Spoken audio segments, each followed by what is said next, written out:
Very few leagues in Europe are dominated by one team as much as Ligue 1 is by PSG. Since the Qatari sports investment purchased the club back in 2011, the Parisians have claimed 9 titles in 12 seasons. However, PSG's record of 4 consecutive Ligue 1 titles is equaled by the great Marseille side of the early 90s and by the exhilarating Saint-Etienne side of the 1960s. And yet, all 3 fall short of the most dominant era in French football history. This is the story of the Magnificent Seven. This is the story of Olympique Lyon. La frappe de Benzema! Le but exceptionnel de Karim Benzema! Oh, le shot! Oh! Juninho about the best in the business at delivering, and he's undone Barcelona.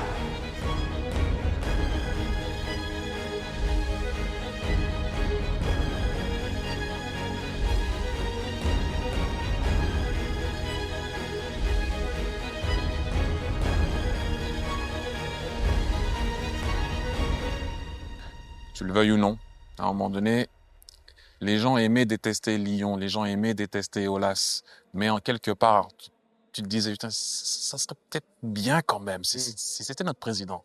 To understand Lyon's decade of dominance, one must first understand what preceded it. Formed in 1950, Lyon spent the first 37 years of its existence in France's first division, watching their biggest rivals Saint-Etienne sweep the league year after year after year. All whilst they sat in mid-table obscurity, aiming for the odd cup run. And a few times they'd succeed, with Lyon winning 3 Coupes de France in that same period, but debt began quickly accruing at Lyon, and eventually those mid-table finishes quickly started turning into relegation dogfights. The club's financial issues eventually forced their way onto the pitch, and in 1983, Les Gones finally dropped down to Ligue 2. But that same year, another event took place that would change the fortunes of Olympique Lyon, both on the pitch and off it, forever. In 1983, a small company called Sedgit was created by a French entrepreneur by the name of Jean-Michel Aulas, making his name in the business world at the time. Aulas would transform Sedgit into one of France's leading enterprise software providers, eventually floating it onto the stock market in 1986, before then deciding to dip his toes in a new market: football.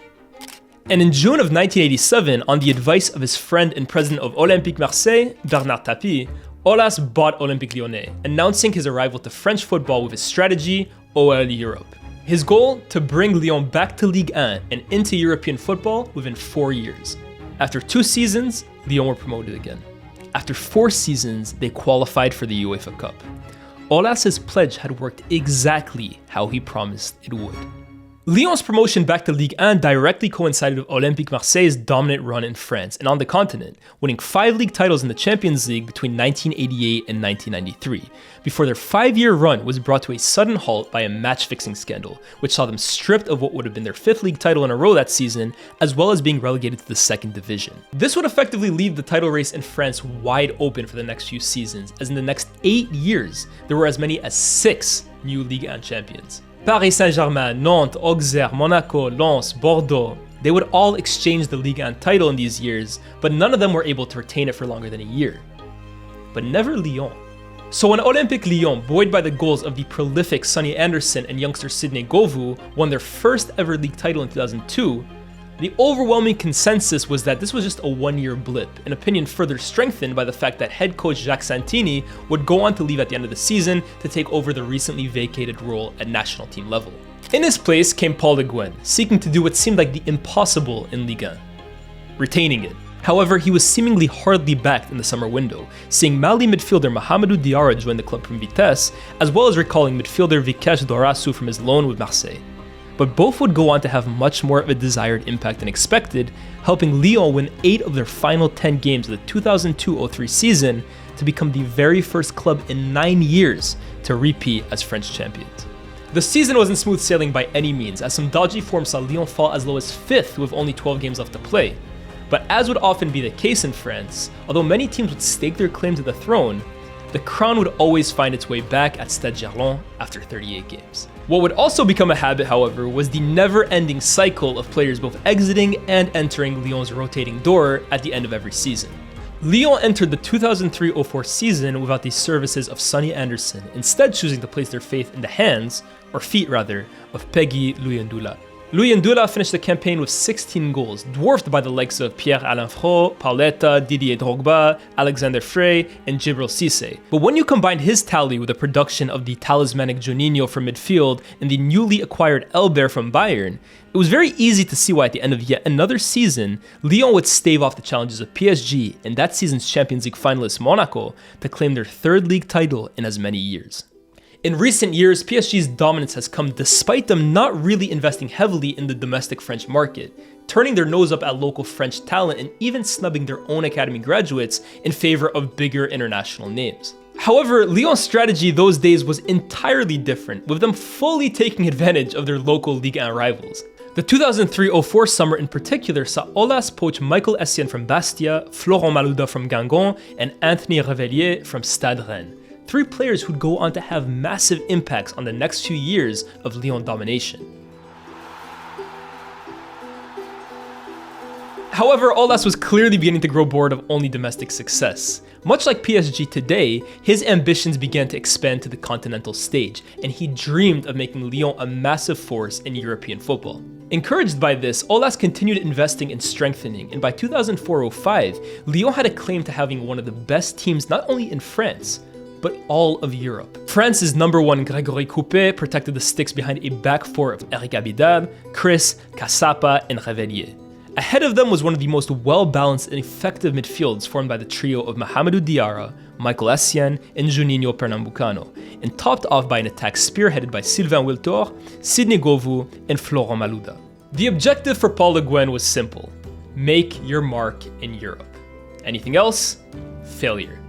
Sound familiar? Lyon duly stormed the league by a 12-point margin, even impressively topped a Champions League group boasting Manchester United. They then followed this up by a demolishing of Werder Bremen by 10-2 on aggregate in the round of 16, setting up a seemingly favorable quarterfinal clash with PSV Eindhoven. But what they'd go on to find out was that they'd be joining Arsenal as the latest victims of PSV's fairy tale run that season. Essien achter de bal. Neemt geen aanloop van betekenis. Arrogant! Arrogant! Ja. Nu komt daar Abidal, de linksachter. Hij met zijn penalty. Oh, weer Gomez! 24. Robert de Pinho de Souza! An agonizing defeat on penalties in Holland marked yet another failure in Europe for Lyon, this time resulting in Le Guen's immediate sacking. Many stars at Lyon came and went, going on to use the club as a springboard for bigger and better things, but the one constant in all 7 of Lyon's league-winning teams was Juninho, the heart and soul of the football club. Malouda peut-être, non, préfère décaler Juninho. Oh, la violence au but de Juninho pour Lyon. At the time of his arrival from Vasco da Gama in 2001, Lyon had never won a league title.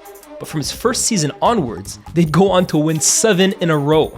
Juninho was a wonderful technician from midfield, capable of pulling the strings, breaking up play, passing from range, and scoring and creating chances. But what he was known for, and eventually feared for more than anything, were his deadly free kicks. Buzzidi! Oh, qu'il est incroyable! Oh, qu'il est incroyable! Juninho est une star! Whether it was from the top of the box or damn near the halfway line, opposition goalkeepers and fans alike shook in their boots at the sight of Juninho Pernambucano standing over a free kick. Because everyone in that stadium knew it was a goal-scoring chance every single time. The 2005-06 season arrived, and for the first time in 3 years, there was a new face in the Lyon dugout: Gérard Houllier.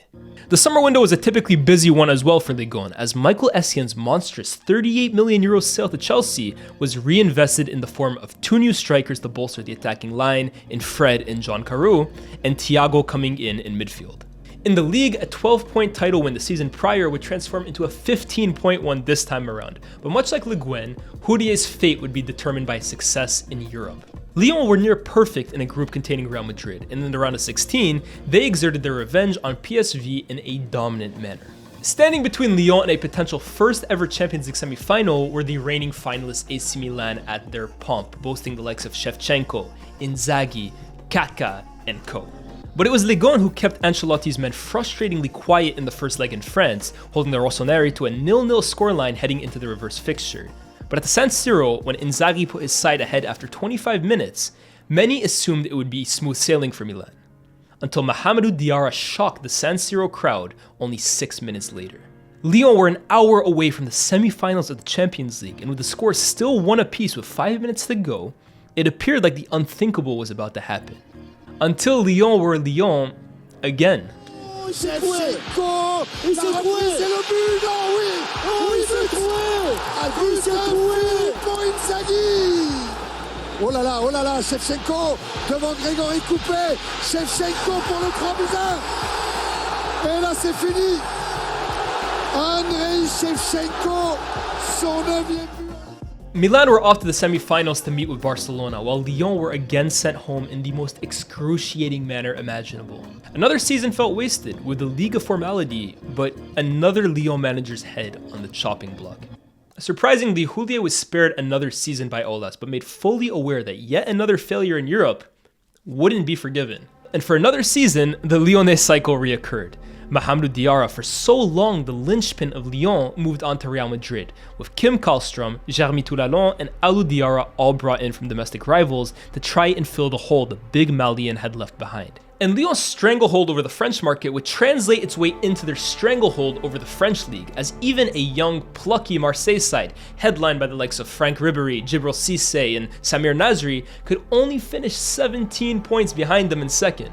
And in his final season for the club, Florent Malouda would finish as Lyon's joint top goal scorer, winning Ligue 1 Player of the Season in the process before following Essien to Chelsea. The Champions League saw Lyon redrawn of Real Madrid in the group stage, reuniting with Diarra as they yet again cruised through as comfortable group winners. Fred, à droite, Govou, jusqu'à Thiago.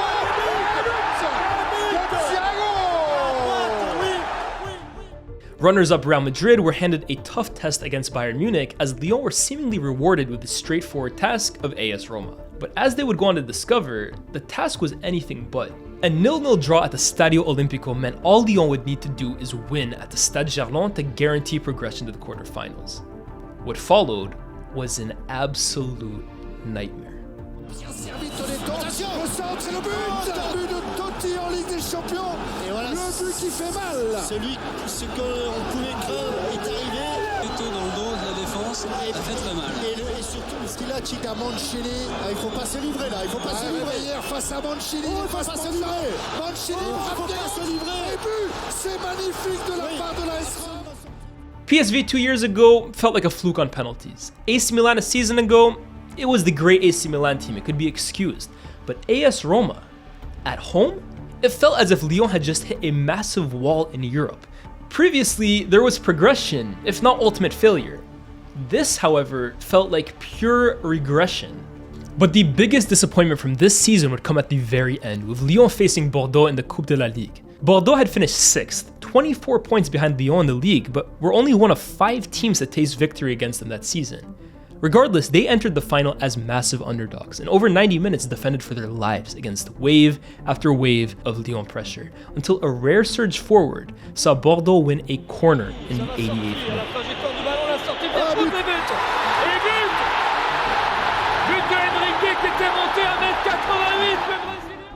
Minutes later, the final whistle blew, condemning Lyon's season from bad to worse, and while they didn't know it yet, a new force in French football had slowly emerged.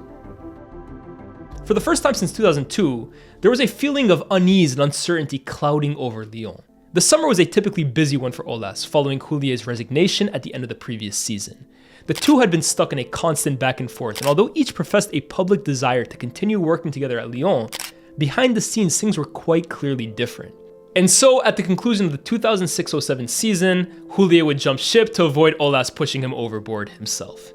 In his place came Alain Perrin, to this point the most inexperienced hire in all of Aulas' tenure. So looked down upon was Perrin that the acronym PPH was almost immediately deployed onto him.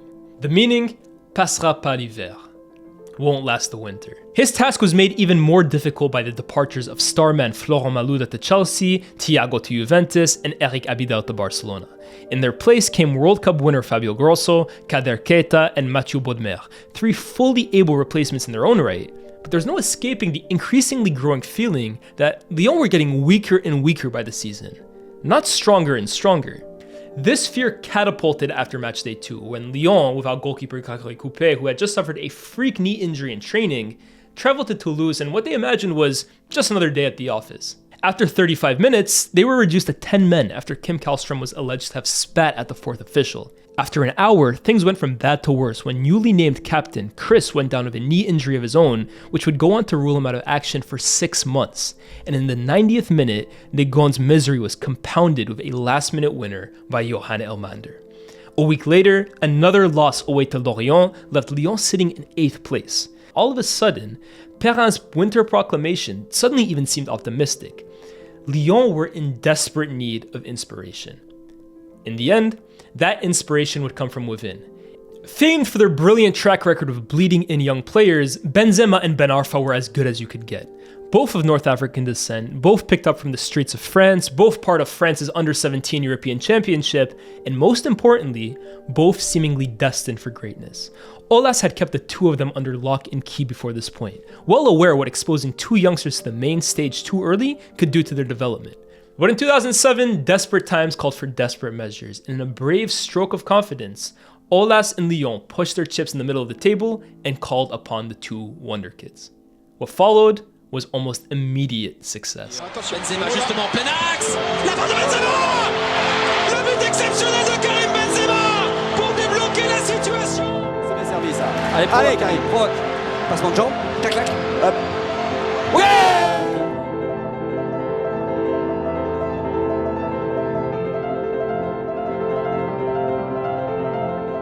8 goals in the first 7 fixtures for 20-year-old Benzema and some virtuoso performances by the 21-year-old Ben Arfa meant that by matchday 8, following a 5-1 demolition job of Metz capped off by a hat-trick from Benzema, Lyon were back at the top of Ligue 1.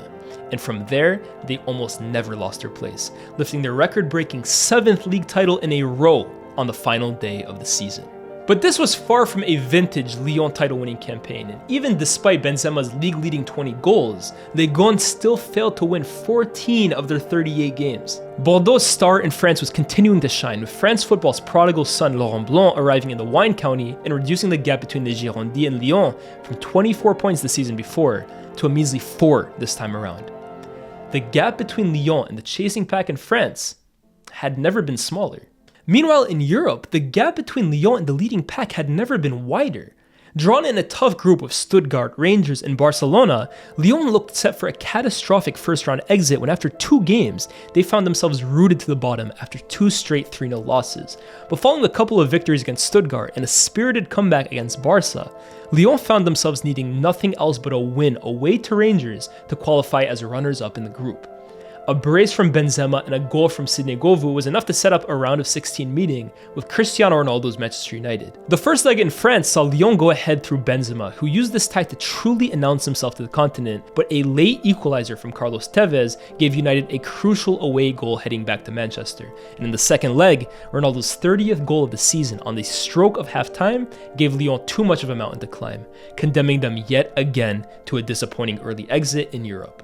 Just like his predecessor Hourier, Perrin would resign at the end of the season, perhaps to avoid the inevitable, but for a man who was proclaimed dead by the winter, Perrin performed admirably all the way up until the spring, and for a Lyon team who were marred by injuries and major outgoings in the summer. What's more, he capped off his solitary year at the club by delivering the first and only League and Cup double for Lyon, when he led his side past PSG, courtesy of a Govou winner. Benzema pour le centre, avec Sylvain manqué doublé, Govou. Le but du Lyonnais de toujours, 7 titres de champion, il est là. Lyon had conquered the country yet again, but heading into the 2008-09 season, the feeling that this dynasty could be coming to an end had never felt more likely than now. The summer of 2008 was a busy one, not just for Lyon, but all of French football. 2 of the country's most promising young talents would depart for England and Italy respectively in the shape of Samir Nasri and Jeremy Menez, but all eyes would be on Karim Benzema, now on the top of every big club in Europe's wish list after his breakout season. Barcelona came closer than anybody that summer when the newly appointed Pep Guardiola decided Benzema would be his side's first choice striker. Negotiations reportedly went as far as Barca's technical director visiting Benzema in his house in Lyon, but left unconvinced by the youngster's inability to maintain eye contact throughout the conversation, as well as being concerned with the group of people in his inner circle. And so, almost against all odds, Aulas and Lyon would retain the services of the jewel of the crown for yet another season. But it would be another departure that summer that would rock the club to its very core. En fait, je le dis toujours parce que c'est quelqu'un qui a talent. C'est du niveau de Messi et sans faire de langue de bois. To call Hatem Ben Arfa volatile would be the understatement of the century, let's be honest. Known as l'enfant terrible as far back as the age of 12, when he was caught on camera fighting and taunting Abu Dhabi on a hotel balcony, trouble was never far away from Hatem Ben Arfa wherever he went. However, his outstanding footballing ability was such that clubs were initially able to overlook his more problematic personality. But as it often did, Ben Arfa's antics eventually became too much even for the club. Coming up through the ranks together, Ben Arfa and Benzema were seen as a duo that could go on to lead France and Lyon to new heights for the next decade. It turned out, the two weren't even on speaking terms. Disputes with players, coaches, and eventually even the board led to Ben Arfa's departure to none other than Marseille. And as Lyon lost one inventive maverick, their nearest title challengers gained one, in the form of Johan Gourcuff's transfer to Bordeaux. Ultimately, these two moves would go on to define the title race in France that season. In the closest title race in France for nearly a decade, all three of Lyon, Bordeaux, and Marseille were within a hair of each other throughout the campaign. Yet by April, it was again Lyon, this time with Claude Puel at the helm, who would lead the pack almost all season before a 4-game winless streak compiled by a 1-0 loss to Bordeaux through a winner from former Lyon midfielder Alou Diarra left Ligue in third with 4 games left. They would finish there 4 games later, as for the first time in 7 years, Ligue 1 had a new winner, Bordeaux. It was a disaster for Aulas, compiled by their biggest humbling in Europe yet, this time 6-3 on aggregate to Pep Guardiola's Barcelona, and marking the club's first trophyless season since 2001. The writing was firmly on the wall for Lyon, but through disappointment, there was still a reinvigorated hunger to rechase and reclaim the trophy they had just lost. What they didn't know at the time was that Lyon would never ever win a league title after that moment. On May 26, 2009, French football was rocked to its very core, as Juninho Pernambucano announced he'd be leaving Lyon after 8 seasons at the club.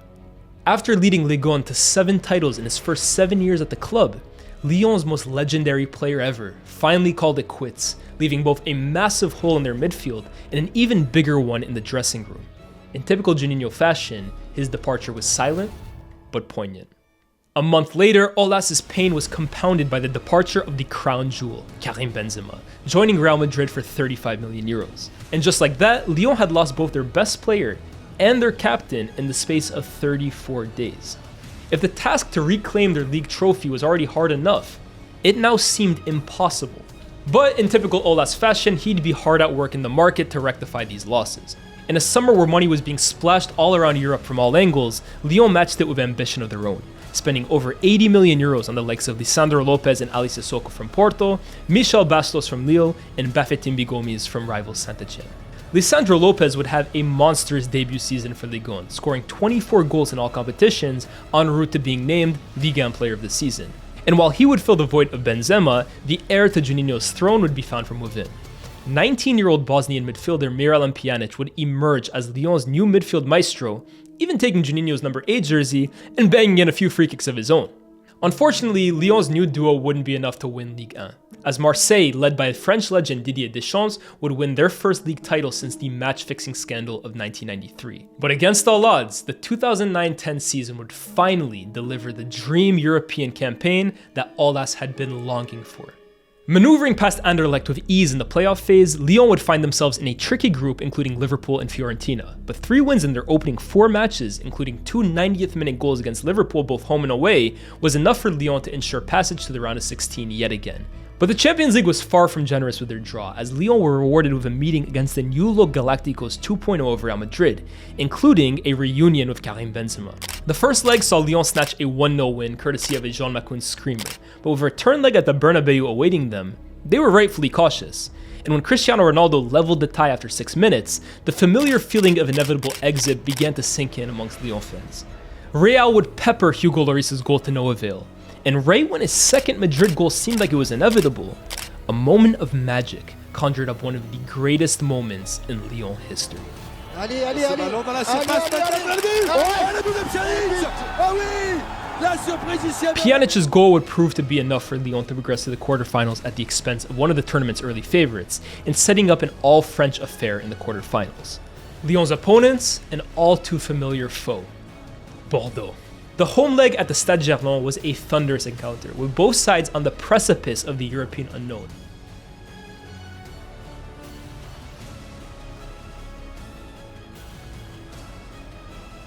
Attention à ce ballon, la frappe, ouverture du score du Salvo.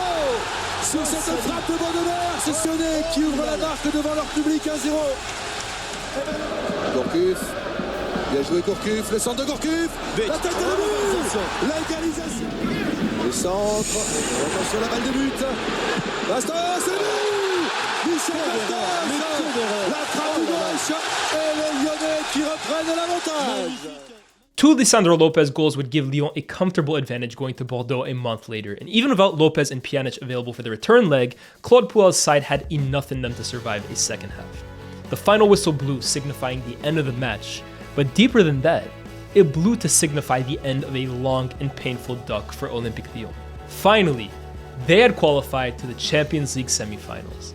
A semi-final meeting with Van Gaal's Bayern Munich proved to be a step too far for Ligue, but Lyés had finally had his dance amongst the stars on Europe's grandest stage. But from there, it all went downhill, quickly. PSG's Qatari takeover in June of 2011 changed the landscape of French football as everyone knew it. But as Lyon's transfer success dwindled, they could no longer even guarantee themselves second place to their nouveau riche neighbors. The academy continued spurting out wonder kids, but each departed for grander pastures as quickly as the next, until today. Lyés has finally stepped down. Juninho came and left in an advisory role almost just as quickly. Fans and players are at a constant war of words. Fabio Grosso returned as manager, was attacked by ultras and fired before you can even blink. And all the while, Lyon sit near the bottom of Ligue 1. Relegation looks almost certain. They're a long way removed from the glory days of Benzema, Juninho, Govou, Chris, etc., but 15 years on from their last league title, their record at the top stands firm and untouched. No French team has ever dominated Ligue 1 the way that Olympique Lyonnais' Magnificent Seven did. And I'm not sure any team ever will again.